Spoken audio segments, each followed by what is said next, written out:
Good afternoon. Welcome to today's licensing subcommittee. Just going to go through the first item of business is the election of chair. I'm going to put myself up as the chair. Is there any objection to that? No objection. No objection. Beautiful. The chair is elected, and that's fantastic. Welcome everyone. I'm Councillor Scott Pater-Harris. Now that this licensing subcommittee are meeting again with members physically present, please be assured that we have put appropriate cleansing and social distancing measures in place to ensure that this meeting is undertaken in a COVID-secure manner. This has included a request for all attendees to have taken a lateral flow test within 48 hours of the meeting, to use the NHS Track and Trace app or the attendee log, 2 metre social distancing, the wearing of masks when not seated, and a one-way system in the Guildhall and a temperature check upon arrival. I'm glad to see that you're all using the green spots in the Guildhall to ensure that everyone is in safe mode from away from other people, which is great. Thank you. There is limited public seating that's been made available. However, this meeting is also being webcast to allow the public to observe remotely if so they wish, and I know there's a lot of representations today, so I'm sure there'll be a lot of people watching at home as well. The public seating area is not in view of the camera used to webcast this meeting. The people making deputation will not be seen on camera, but what they will say will be live streamed. If the continuous fire alarm sounds, please evacuate the room and public gallery by the stairwells. Do not attempt to use the lifts, and please assemble the Queen Victoria statue in front of the civic officers. In order to comply with the Guildhall Trust Fire Marshal regulations, anyone who is signed into the Guildhall reception desk should sign out when leaving the building at the end of today's meeting. Members of the press and public are also permitted to record the meeting on the understanding that it neither disrupts the meeting nor records those who are explicitly stating they do not wish to be recorded, which at this meeting is people making deputations. Also, can please everyone use your microphones when speaking? It's clarity for me because I'm quite hard of hearing, but also it's picked up on the webcast. And also remember to switch them off. We're going to introduce ourselves. As I said, I'm Councillor Scott Pater-Harris. I'm the Vice Chair of the Licensing Committee, and I'm a Hillsey Ward Councillor. I'm going to go round to my left to my colleague. I'm Councillor Benedict Swan from Copner. I'm Councillor George Madrick from the Paulsgrove Ward.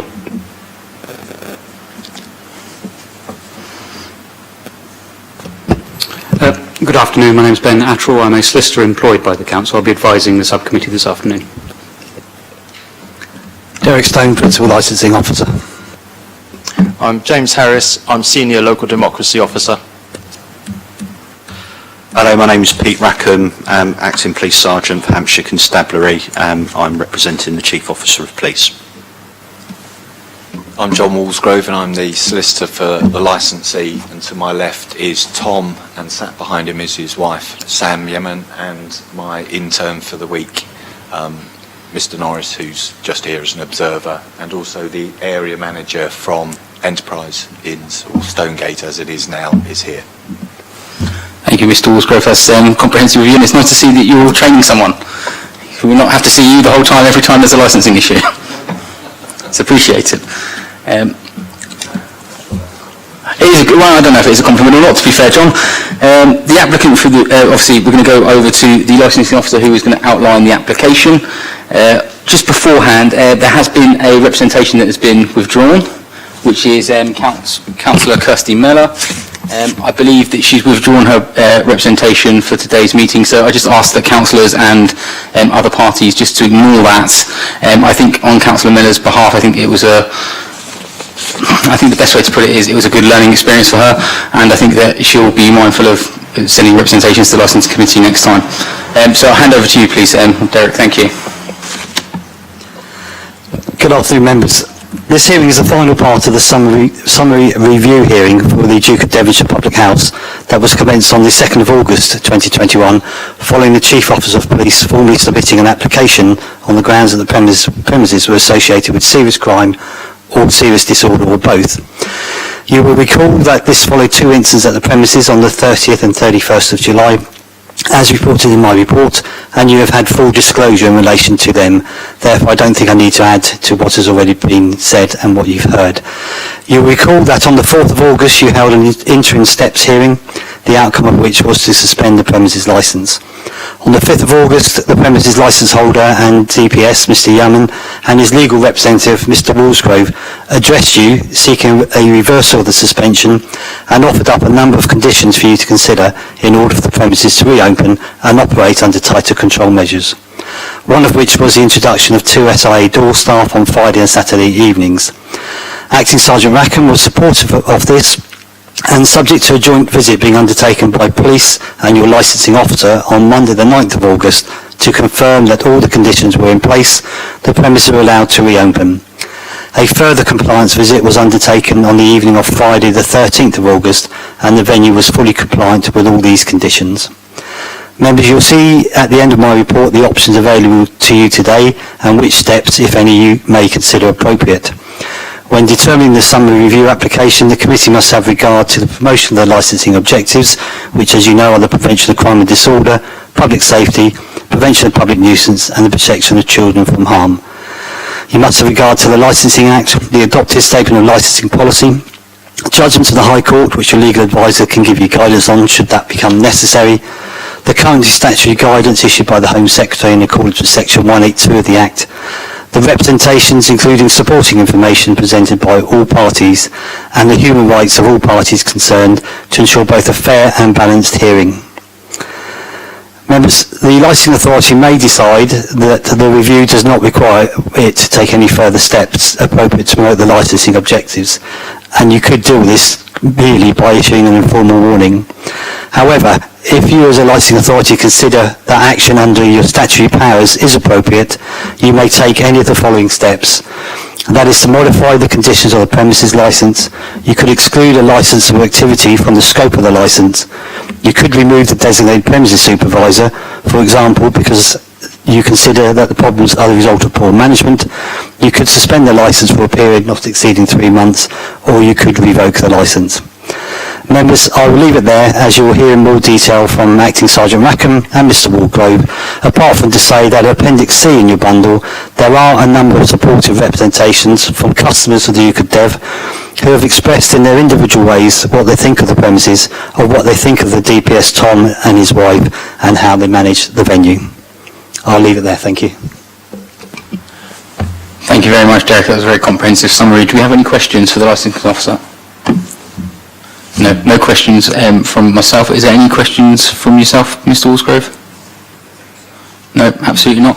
Okay, thank you for that. That was very, very good. Just going to move on to the next. No questions from the police? That's what I'm moving on to. No questions from the police. That's yeah. Over to yourself now. Acting Sergeant Rackham, I believe. Got it right, didn't I? Thank you, Councillor. You did get that right.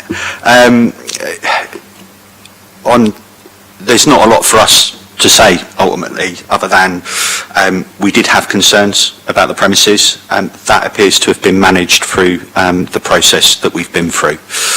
The measures that were implemented, and I believe you've got a copy of those conditions, which were imposed at the last meeting that was held,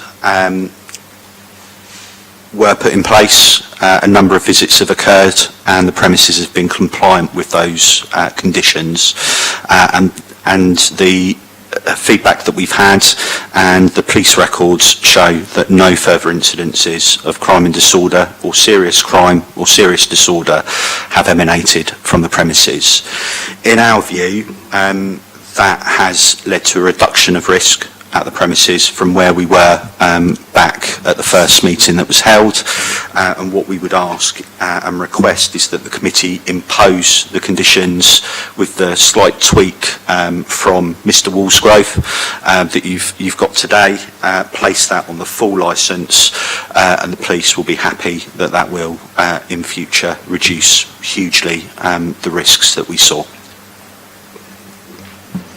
Thank you, Acting Sergeant Rackham. That's very good. Just on the tweaks, just to clarify, that is number 6 on the conditions, isn't it? That is correct, That yes. is correct, yeah. And that's the scanning equipment. I think that we were waiting for originally to turn up, weren't we, at the last one? Yeah, that's perfect. Thank you for that. That's clarity. Any questions for Acting Sergeant Rackham? No.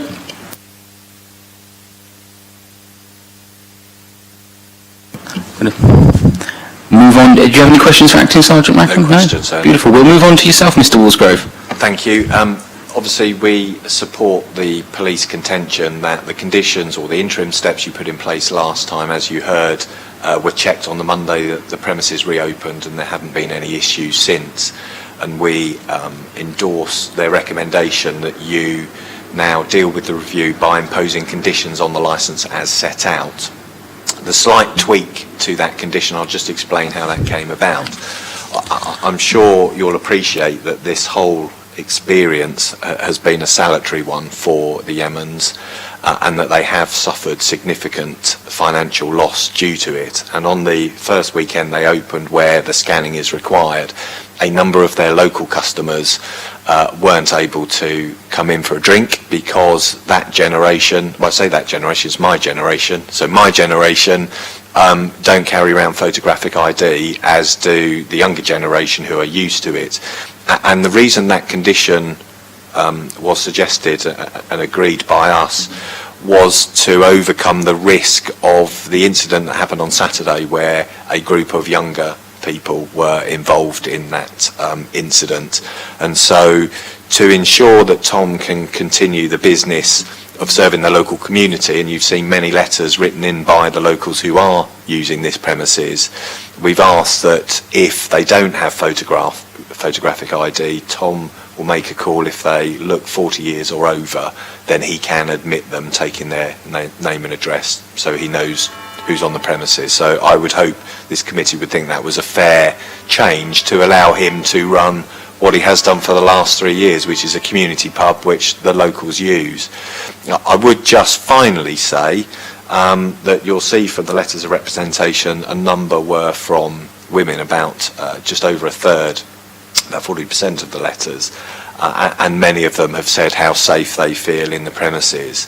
And it's a shame that he has suffered financial loss, and some customers going, and in particular they mentioned to me today that the ladies' darts team have said they probably won't come back to the premises because of what they've read in the Portsmouth News, which is a great shame. But hopefully, Tom, with your support in allowing him to continue trading with these conditions, can build back up what he had in the first place. So I'll leave it there. If you do have any questions, then obviously we can answer them. No, I think that's an interesting point you make at the end there, Mr. Walsgrove, about the Portsmouth News and the reporting on what they believe to have happened to actually what happened. I think there's an element there where I think the journalists need to realise that, you know, they should probably watch these meetings instead of reading the papers and not watching them. I think there's a complex of that, and that's come out, I think, in the case. And I'm sorry to hear about the darts team. That's unfortunate.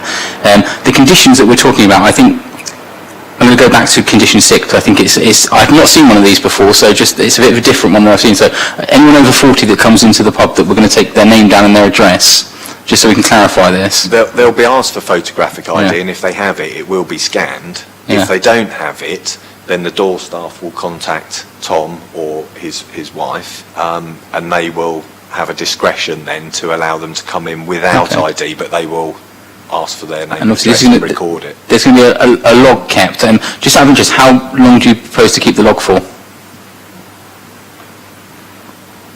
Well, I think the data's required for 7 days on the scanning device, so it would be kept for the same period Okay. of time.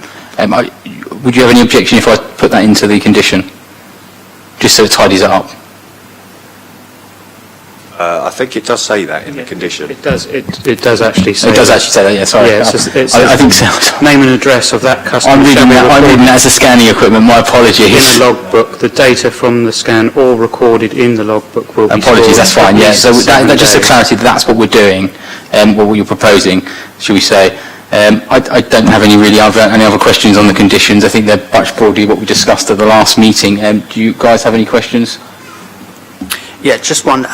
Obviously, with scanning valid ID, that's fine, because obviously that's verifiable. If you're just taking information, an address, name, etc., how can you be sure that information is not false? Obviously, we can't be sure, but as this is a local community premises, Mr. Yemen knows most of the people that are coming in, and those that unfortunately he had to turn away because they didn't have ID were people he knew and had been in the pub, you know, for many times. And I think the point is the one that I made earlier, that group of people are not the risk that the police want you to address. It's the younger age group of people he doesn't know. So there's no way of knowing whether people are telling the truth or not. But just to say, obviously, that the record will be taken, that there's CCTV absolutely everywhere, so the police would be able to identify anyone on the premises. Anything else, Councillor Swan? No, that's fine, thank you for that. Yeah, just on what we're talking about, acceptable ID, because I know that there's various forms of ID. We're talking driving licence and passport, and they're the only two, or is there going to be anything else, particularly like military ID, for example? Military ID would be acceptable because, again, it's got photograph and date of birth. Okay. And, Yeah, okay, that's just want to clarify so we know that what we're going to be looking at for conditions. On the point of the premises, since the premises has reopened, we've had lots of representations come through, which I think, have shown a lot of support for the premises. Just by our means on how this happened, was this organic or did yourselves, I'm looking at the DPS here, did you ask your regulars to send in representation? It's obviously been the talk of the premises since it reopened, but they have been unsolicited letters of support. Obviously, the notice is on the door, quite clear for everyone to read, that if you've got something to say, you can email in or write in to the council, and that's what they've done. I think that's a really good point about writing or emailing in, because quite commonly we'll have a lot of people emailing in, but this is a lot of people putting their name to paper, which is quite a throwback, I would say, to what we're used to. That's why I asked the question, have we had people coming in the pub and there you go, can you please write something nice about us? No, and that again shows the age group of the people that are using the premises, frankly. I was going to come to that point, actually, thank you. I think it's just an interesting point. I thought I'd ask the question because we were well within your rights to do that. But I don't have anything else to add. Does any other members have anything else to add? Do you yourself have something to add, Ben? Yeah, just a quick point about the wording of condition 5, and I'm sure this is not going to be at all contentious, but just propose a very minor amendment so that supervisor becomes plural, and then we add on duty at the premises on Friday and Saturday evenings, just to clarify. Is that any objection to that? Do you have any issues with that, Acting Sergeant? None at all. No. Any issues with that? You're happy with that? Members, I think at the hearing on the 5th, you added a little bit onto the training, that the training record will be kept for 12 months. I stand corrected, but I think we added that in at the hearing. I believe that was, but I'm sure that I can add that again if I feel fit to. And I don't think there'd be an objection to that. That's probably my fault because obviously we did agreed a slight tweak to condition 6, which I then took from the... Don't worry, Mr Walsgrove, you're showing your age in IT, we all accept it. Well, it's not IT, I just forgot that you changed that condition previously, so yes, you can change that to 12 months. We're getting very ageist here today, I apologise. So, do you have any other questions of the applicant? Yeah. I have nothing further to add, thank you. Acting Police Sergeant? I have nothing further, Councillor. Thank you. Nothing to add? Right, we're going quite fast today. So I'm going to hand back over to, I think we're into summary now. So, would you like to summarise your position as the licensing officer? Yeah, as I said, I have nothing further to add, thank you. No. Okay. Acting Police Sergeant? I think I've covered everything, Councillor. I've got nothing to add. Thank you. Likewise, nothing further. Thank you very much. Okay, so we are going to go into deliberations, so I think we'll close it there. Thank you for your time this afternoon, shall I say, and we will be back. I'm looking at the time now, it's 10 to 3, so should we say come back for about 20 past 3? Half past 3? No, we'll say half past 3.